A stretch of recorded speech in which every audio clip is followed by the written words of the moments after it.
Abraham. 1 jam lebih ya tadi pertemuan itu. Apa sih yang menjadi materi perbincangan dan substansi dari pertemuan itu, Bang?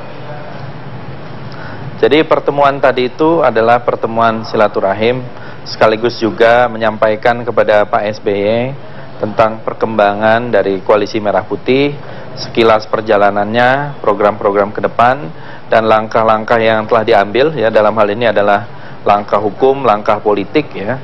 Dan Pak SBY sangat apresiasi sekali terhadap langkah-langkah yang telah diambil oleh Koalisi Merah Putih, sekaligus juga memantapkan bahwa Koalisi Merah Putih adalah kekuatan penyeimbang di politik ke depan ini. Dan saya kira ini juga mengkonfirmasi bagaimana Partai Demokrat tetap berada di dalam garis Koalisi Merah Putih, terutama di parlemen. Dan ini saya kira satu hal yang sangat penting juga untuk mengokohkan itu. Jadi justru dari pertemuan itu, termasuk Pak Hatta Rajasa juga menyampaikan bahwa tidak ada deal-deal dari pertemuan yang tadi disebutkan. Semuanya saya kira Koalisi Merah Putih tetap solid ke depan ini. Oke, Bang Fadlizon, ini bagaimana nantinya bila ada salah satu anggota dari Koalisi Merah Putih ini yang nantinya akan menjadi salah satu anggota kabinet begitu dari Jokowi JK? Apa nanti langkah selanjutnya dari pihak Koalisi Merah Putih?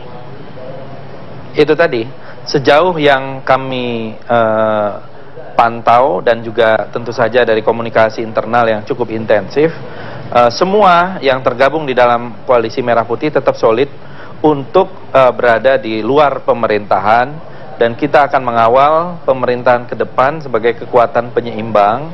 Artinya kalau ada program-program dari pemerintahan yang akan datang itu betul-betul pro rakyat dan mendukung kesejahteraan rakyat, ya tentu kita harus dukung. Tetapi kalau itu merugikan rakyat dan menyengsarakan rakyat, ya tentu saja kita harus koreksi, ya. Saya kira ini sikap dasar sebagai kekuatan penyeimbang yang ya, Bang Fadli, sangat penting ya kita garis bawahi.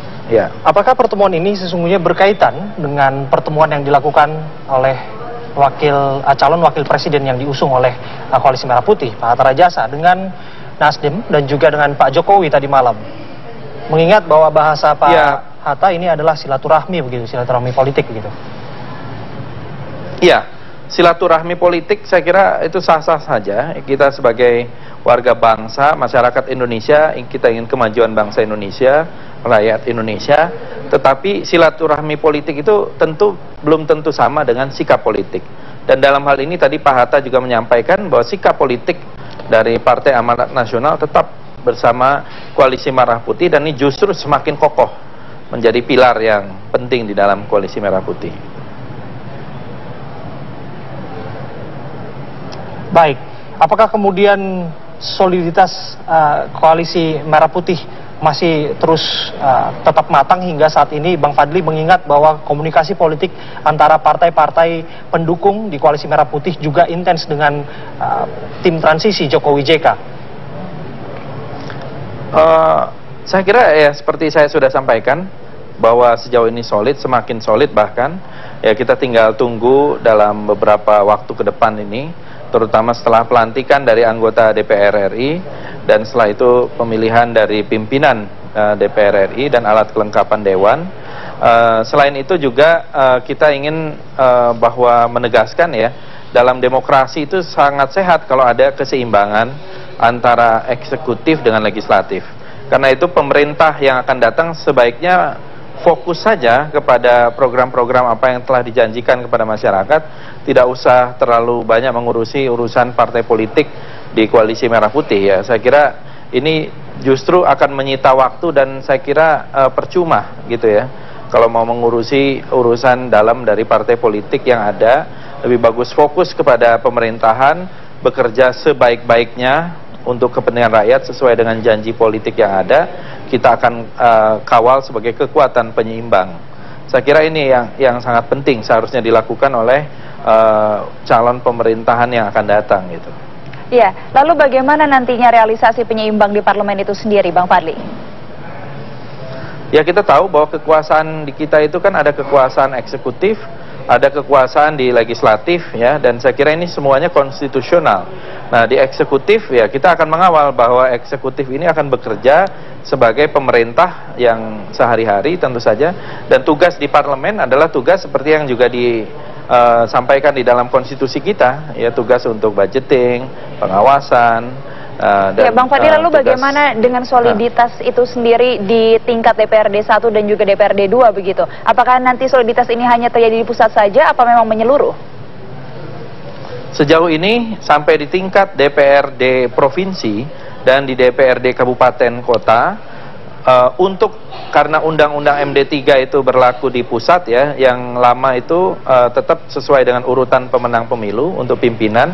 Namun untuk alat kelengkapan dewan lainnya, Koalisi Merah Putih juga di tingkat provinsi maupun kabupaten kota cukup solid.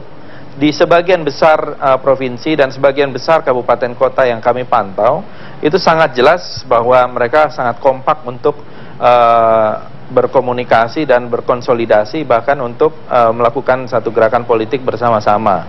Gitu. Jadi ini juga satu perkembangan politik yang terbaru, yang menarik saya kira dalam politik Indonesia ke depan.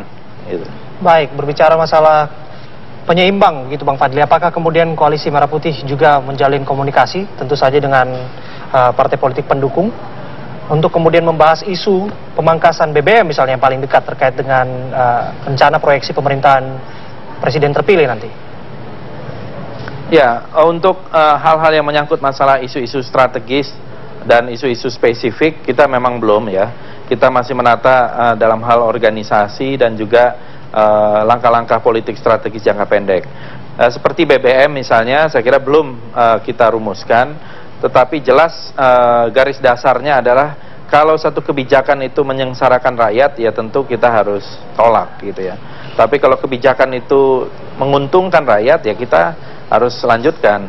Nah, kalau kita lihat sekarang ini masalah BBM ini kan, kalau kami di Partai Gerindra jelas kita menolak ya rencana untuk kenaikan BBM, karena ini pasti akan menyulitkan masyarakat, apalagi dalam waktu dekat ini akan memicu kenaikan harga-harga lain ya. Seharusnya pemerintah yang akan datang itu lebih kreatif, lebih bisa mencari solusi lain. Kalau untuk sekedar menaikkan BBM sih saya kira itu no brainer ya, tidak perlu ada pemikiran, tidak perlu ada apa ya, carilah ahli-ahli. Seperti janji-janji politik itu, janganlah menaikkan BBM hanya karena memang kita memahami situasi, tetapi masih banyak jalan lain. Misalnya mengoptimalkan dari hasil yang ada sekarang ini di blok-blok migas yang ada di dalam negeri, kemudian juga yang idle itu wilayah kerja pertambangan yang sekarang ini mungkin ini ya, dan seterusnya, banyaklah energi alternatif dan seterusnya, saya kira itu. Bang Fadli, sedikit saja Bang, karena banyak spekulasi liar yang bermunculan ini terkait dengan pertemuan Pak Hatta Rajasa dengan Nasdem dan juga Pak Jokowi. Apakah ini merupakan restu dari Koalisi Merah Putih? Apa secara pribadi Pak Hatta Rajasa menginisiasi pertemuan dengan Presiden terpilih? Saya kira Pak Hatta diundang untuk satu komunikasi politik dan itu sah-sah saja. Silaturahmi politik juga saya kira kita bisa fleksibel sebagai warga bangsa. Di antara kita juga banyak yang merupakan kawan-kawan, teman-teman gitu ya. Tapi sikap politik ya tentu berbeda. Nah, ini yang saya kira kedewasaan berpolitik yang perlu kita tunjukkan. Bukan berarti kalau kita berbeda lantas bermusuhan gitu ya.